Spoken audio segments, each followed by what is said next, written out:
Hello dear student, इस video में बात करने वाला हूँ chemical properties of water. Water की केमिकल प्रॉपर्टीज में सबसे पहला जो हेडिंग होगी आप लोगों के पास में वो होगी नेचर ऑफ वाटर। वाटर का जो नेचर होता है वो कैसा होता है ये आप लोगों को बताना है हमें। आप लोगों ने सभी को हमने 10th लेवल पे भी पढ़ाया हुआ है, एक चैप्टर पढ़ाया था जिसका नाम था इक्विलिब्रियम। तो वहां पर बताया था सर वाटर का जो नेचर होता है वो एम्फोटेरिक होता है।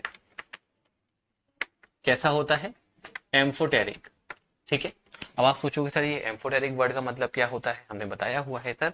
देखो, हमारे हिंदुस्तान में दो बड़ी पार्टियां हैं, एक है कांग्रेस और एक है बीजेपी। ठीक है। तो कुछ लोग होते हैं सर जो बीजेपी को सपोर्ट करते हैं, कुछ लोग होते हैं जो कांग्रेस को सपोर्ट करते हैं। हम किसी को सपोर्ट नहीं करते हैं, सीधी सीधी बात ये है। वेल, तो लेकिन कुछ पर्सन ऐसे वो होते हैं जो अगर कांग्रेस वाले पार्टी कर रहे हैं तो कांग्रेस की पार्टी को भी अटेंड करते हैं, और बीजेपी वाले पार्टी कर रहे हैं तो बीजेपी वाली की पार्टी को भी अटेंड करते हैं। मतलब वो दोनों साइड जाते हैं, वो कांग्रेस को भी सपोर्ट कर रहे हैं और बीजेपी को भी सपोर्ट कर रहे हैं। तो सर ऐसे जो लोग होते हैं उनको हम कहते हैं एम्फोटेरिक। अब सर यहाँ पर क्या मतलब है एम्फोटेरिक का, कि सर कुछ ऐसे ऑक्साइड होते हैं, जैसे मेटल ऑक्साइड का जो नेचर होता है वो बेसिक होता है, नॉन मेटल ऑक्साइड का जो नेचर होता है वो एसिडिक होता है। लेकिन कुछ ऐसे मेटल ऑक्साइड होते हैं या कुछ ऐसे ऑक्साइड होते हैं जो दोनों नेचर रखते हैं सर, एसिडिक नेचर भी रखते हैं और बेसिक नेचर भी रखते हैं, और ऐसे ऑक्साइड्स को हम बोलते हैं amphoteric oxide. Those oxide which have acidic nature as well as basic nature are called amphoteric oxide. सबसे पहले तो आप ये बात ध्यान रखें कि एम्फोटेरिक ऑक्साइड्स क्या होते हैं sir, those oxide which have acidic nature as well as basic nature are called amphoteric oxide. अब हमको ये शो करके दिखाना है कि सर वाटर का जो नेचर होता है वो एम्फोटेरिक होता है। अब सर ये कैसे शो करेंगे, देखिए हम दो रिएक्शन लिखेंगे जिसमें एक में ये शो होगा कि वाटर एसिडिक है और दूसरी रिएक्शन में ये शो होगा कि वाटर बेसिक है। तो वन बाय वन हम इसको क्लियर करते हैं। जैसे HCl एंड वाटर, हमने HCl को वाटर में डाला, HCl एसिड है, एसिड का काम होता है H प्लस डोनेट करना, सब लोगों को पता है सर। हमने एसिड बेसिस वाला जो टॉपिक आप लोगों को पढ़ाया हुआ है, तीन थ्योरी पढ़ाई थी, Arrhenius theory, Bronsted Lowry theory and Lewis theory acid base की। तो सर आर्हीनियस ने बताया कि जो कंपाउंड H प्लस देते हैं वाटर में जाकर वो एसिड होते हैं। तो सर HCl ने H प्लस दिया तो क्या बनेगा यहाँ पर H3O plus and Cl negative. HCl ने H प्लस दिया है तो ये क्या है, एसिड है, लेकिन H2O ने H प्लस लिया है तो ये कौन हो गया, बेस। ठीक है, किसके अकॉर्डिंग, ब्रोंस्टेन-लॉरी के अकॉर्डिंग। ब्रोंस्टेन-लॉरी यही तो बोलते हैं proton donor are base, proton donor are acid and proton gainer are base. तो यहाँ पर जो H2O है इन दिस रिएक्शन, आप लिख भी सकते हो, in this reaction H2O act like base because it gain proton। ठीक है, ये प्रोटॉन मतलब H प्लस को गेन कर रहा है, इसीलिए ये किसका काम कर रहा है सर, ये बेस का काम कर रहा है। एक और रिएक्शन लिखते हैं हम, H2O प्लस NH3। ठीक है, NH3 हम सब लोग जानते हैं सर, अमोनिया, अमोनिया का नेचर बेसिक होता है। तो यहां से इस बार H2O क्या करेगा, इस NH3 को एक H प्लस डोनेट करेगा। तो H2O ने H प्लस डोनेट किया तो इसके पास तो बचा सर OH माइनस, और NH3 को जब H प्लस मिलेगा तो ये बन जाएगा NH4 प्लस। अब जरा देखिए यहाँ पर ये प्रोटॉन को गेन कर रहा है तो सर अमोनिया का नेचर कैसा है सर, बेस है। ये प्रोटॉन डोनर है, H प्लस डोनेट कर रहा है, इसलिए H2O का नेचर कैसा है सर, एसिडिक है। तो जरा सोचिए बताइए यहाँ पर क्या लिखोगे, in this reaction H2O act like acid because it donate proton। और इन दोनों रिएक्शन को देख के हम क्या कहेंगे सर, जो वाटर मॉलिक्यूल है उसका नेचर कैसा होता है, एम्फोटेरिक होता है। वो एसिडिक नेचर भी रखता है और बेसिक नेचर भी रखता है। ओके, तो ये पहली प्रॉपर्टी हो गई। दूसरी प्रॉपर्टी हम जानते हैं कि sir pH of water is 7। तो वाटर का जो pH होता है वो 7 होता है। 7 होता है, अगर आप इसको यूनिवर्सल इंडिकेटर पे रखोगे, यूनिवर्सल इंडिकेटर पर जो कलर आता है, ठीक है, वो कैसा आता है, ग्रीन आता है। ठीक है, जिससे हमको पता चलता है वाटर का नेचर यहाँ पर, इससे थ्योरी से आप देखोगे तो न्यूट्रल भी होता है। ठीक है, अब न्यूट्रल क्यों होता है सर? क्योंकि सर वाटर में concentration of H plus ion and concentration of OH minus ion दोनों सेम होती है। ओके, इसलिए वाटर का नेचर कैसा होता है? न्यूट्रल होता है। ये बात भी हमने आप लोगों को कहाँ बताई हुई है? इक्विलिब्रियम चैप्टर में डिटेल में डिस्कशन किया हुआ है। तो यहाँ पर हम बस पॉइंट लिख रहे हैं, तो आप लोगों को पॉइंट ही याद करने हैं और डिटेल में चाहिए कि क्यों pH 7 होता है ना, क्यों न्यूट्रल होता है, क्यों एसिडिक है, क्यों बेसिक है, तो ये सारी बातें डिटेल में हमने वहां पर डिस्कस की हुई हैं। अब third point, reaction of water with metal. अगर वाटर मेटल के साथ में रिएक्शन करेगा तब क्या बनता है और क्या कोई गैस निकलती है, कौन सी गैस निकलती है, ये बात करते हैं। तो सब लोग जानते हो सर, जब वाटर 10th लेवल की रिएक्शन है, मेटल के साथ रिएक्शन करता है तो metal hydro oxide plus hydrogen gas बनती है। लेकिन यहाँ पर जो वाटर होता है वो कैसा होता है? या तो कोल्ड होता है या फिर हॉट होता है। ठीक है, यहाँ पर जो वाटर होता है वो कैसा होता है? या तो कोल्ड वाटर होगा या फिर हॉट वाटर होगा। मतलब वाटर जब किसी मेटल के साथ में रिएक्शन करेगा तो मेटल हाइड्रो ऑक्साइड बनेगा और हाइड्रोजन गैस बनेगी। लेकिन जब water in the form of steam, ठीक है, वाटर स्टीम की फॉर्म में किसके साथ रिएक्शन करता है सर? मेटल के साथ रिएक्शन करेगा। उस कंडीशन में मेटल हाइड्रो ऑक्साइड ना बनकर मेटल ऑक्साइड बनते हैं।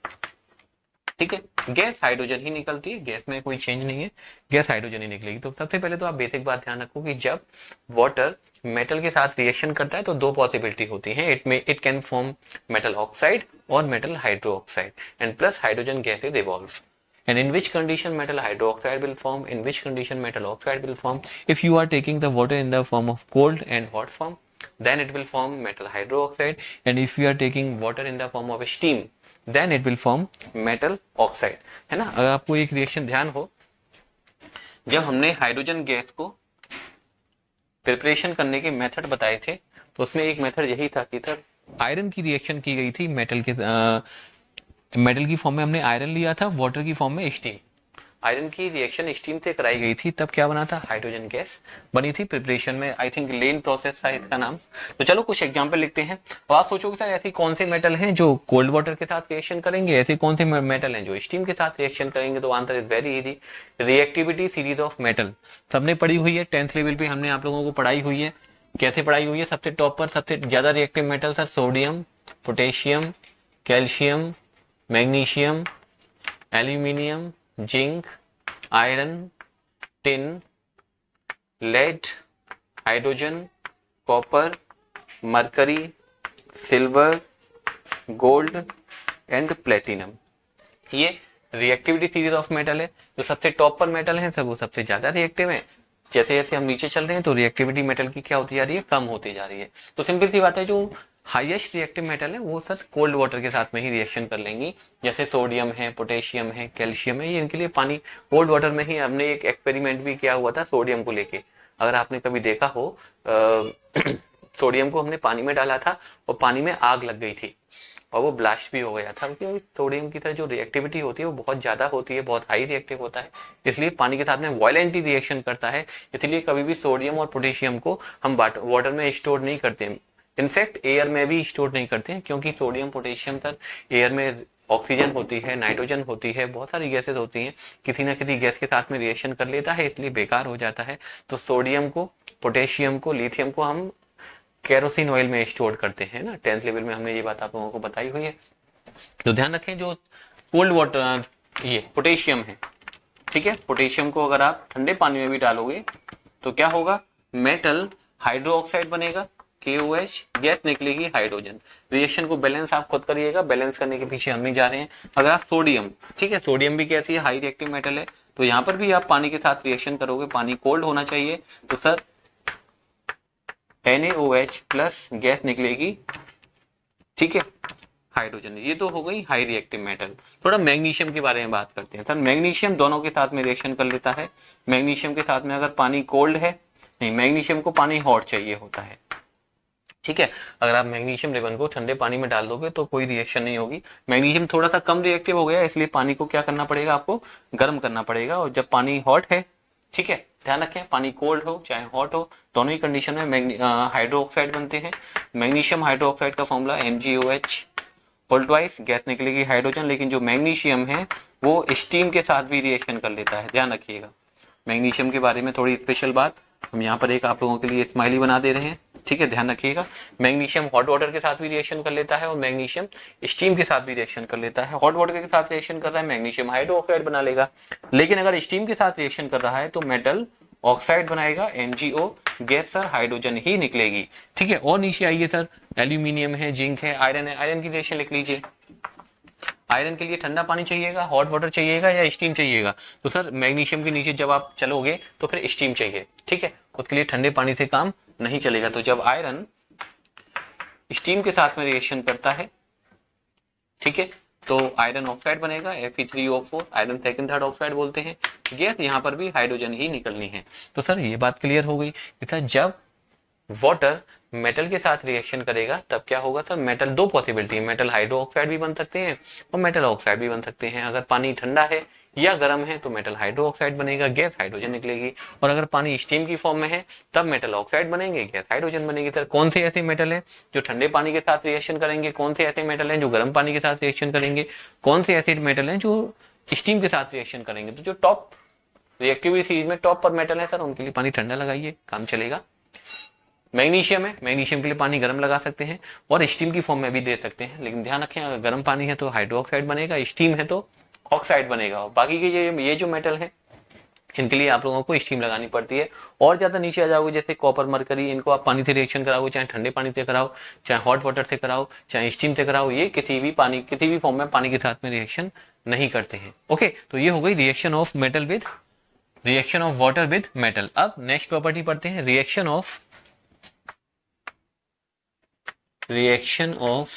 Water with non metal. Okay, जब वाटर नॉन मेटल के साथ रिएक्शन करेगा तब क्या होगा। यदि नॉन मेटल के साथ रिएक्शन करता है तो यहाँ पर अलग अलग तरह के प्रोडक्ट बनते हैं, है ना। सबसे पहली रिएक्शन बता देते हैं, कार्बन। जब वाटर कार्बन के साथ रिएक्शन करता है, कार्बन कोक की फॉर्म में लेते हैं। ये रिएक्शन हमने पहले भी आप लोगों को बताई हुई है, टेम्परेचर हाई रखना होता है, लगभग 1000 degree Celsius, then it form water gas, ठीक है। देखो हम पहले बता दे रहे हैं आप लोगों को, रिएक्शन बैलेंस करने के पीछे हम नहीं जाएंगे, रिएक्शन बैलेंसिंग करने का काम तुम्हारे हवाले साथियों। ओके, तो रिएक्शन को बैलेंस खुद कर लीजिएगा। हमसे कोई रिएक्शन बैलेंस नहीं हुई है तो उसमें हम ज्यादा अपना दिमाग नहीं लगा रहे हैं, आप लोग, क्योंकि हम लगाएंगे टाइम खराब होगा, तो हम टाइम खराब नहीं करना चाहते। इन शॉर्ट कहने का मतलब ये है। तो कोई भी रिएक्शन है उसको आप बैलेंस खुद करिएगा, ठीक है। दूसरी रिएक्शन, अगर आप क्लोरीन को वाटर के साथ में रिएक्शन कराओगे, then it form HCl and HClO। इस HClO का नाम होता है हाइपोक्लोरस एसिड, ठीक है। तो जब वाटर किसी नॉन मेटल के साथ में रिएक्शन करेगा तो प्रोडक्ट अलग अलग बनेंगे, वहां पर कोई जनरल बात हमारे पास में नहीं है लिखने को, जैसे हमने मेटल के केस में रखा हुआ है। One more thing about this reaction, यहाँ पर देखिए हाइड्रोजन का ऑक्सीडेशन नंबर कितना है, +1, ठीक है। हाइड्रोजन का नंबर वाटर में कितना है, +1, और सर यहाँ पर कितना हो गया है, 0। तब +1 से 0 हो गया है, +1 से 0 होने का मतलब हाइड्रोजन का क्या हो गया है, रिडक्शन हो गया है, ऑक्सीडेशन नंबर कम हो गई है। और जब हाइड्रोजन का रिडक्शन हो गया है तो हाइड्रोजन किसका काम करेगा, हाइड्रोजन से मतलब वाटर, क्योंकि जो हाइड्रोजन है वाटर में है, तो आप क्या कहोगे, water act like oxidising agent, right. बात समझ गए कि सर जब वाटर मेटल के साथ रिएक्शन करेगा तो वाटर का खुद का क्या हो रहा है, रिडक्शन हो रहा है। वाटर का जब रिडक्शन हो रहा है तो वाटर किसका काम करेगा, वाटर एक ऑक्सीडाइजिंग एजेंट का काम कर रहा है। इस रिएक्शन में कभी कभी यही बोल दिया जाता है कि write one reaction to show that water act like oxidising agent. तो ध्यान रखें सर, जब वाटर मेटल के साथ में रिएक्शन करेगा तो वाटर किसका काम करता है, ऑक्सीडाइजिंग एजेंट का काम करता है। कोई भी एक रिएक्शन आप लिख दोगे, और जब रिएक्शन वाटर की नॉन मेटल के साथ होगी तो यहां पर जो वाटर है, water act like reducing agent, ठीक है। यहां पर जो वाटर है वो किसका काम कर रहा है सर? रिड्यूसिंग एजेंट का काम कर रहा है। जैसे आप देखिए यहाँ पर हम देखेंगे क्लोरीन का ऑक्सीडेशन नंबर कितना है? 0। और यहाँ पर क्या हो गया सर? -1। 0 से -1 हो गया, मतलब रिडक्शन हो गया है। तो सर क्लोरीन किसका काम कर रहा है? ऑक्सीडाइजिंग एजेंट का काम कर रहा है। और जब क्लोरीन ऑक्सीडाइजिंग एजेंट का काम करेगा तो वाटर किसका काम करेगा सर? वाटर रिड्यूसिंग एजेंट का काम करेगा। Is that clear? ध्यान रखें कि सर जब मेटल के साथ में रिएक्शन होगी तो वाटर किसका काम करता है? ऑक्सीडाइजिंग एजेंट का काम करता है। और जब नॉन मेटल के साथ रिएक्शन है तब वाटर किसका काम करता है सर? रिड्यूसिंग एजेंट का काम करता है। एक बात यहीं पर लिख देते हैं हम, decomposition of water. Decomposition of water, ठीक है। वाटर का आप जब, ये सारी बातें आप लोग पहले से जानते हो, इसमें हम कोई नई बात नहीं बता रहे हैं, बस एक सिस्टमेटिक तरीके से लिख रहे हैं कि जब वाटर की ये प्रॉपर्टी होती है। तो सब लोग जानते हो कि जब वाटर का जब हम डिकम्पोजिशन करते हैं, मतलब जब वाटर में हम वाटर को इलेक्ट्रिसिटी का झटका देते हैं, एक बढ़िया सा प्यारा सा इलेक्ट्रिसिटी पास करते हैं, तो सर हाइड्रोजन बनती है और ऑक्सीजन बनती है। रिएक्शन को बैलेंस करने के लिए सर यहाँ पर 2 लगा दीजिए और यहाँ पर 2 लगा दीजिए। तो वाटर का डिकम्पोजिशन करोगे तो हाइड्रोजन गैस बन जाती है, ऑक्सीजन गैस बन जाती है। ये बात हमने पता नहीं कितनी बार बताया हुआ है। 2 पॉइंट और भी लिखने हैं, तो आप लोग इन सारी बातों को लिखो, पहले राइट करो, फिर हम इन सबको क्लियर करके reaction of water, reaction of water with metal oxide.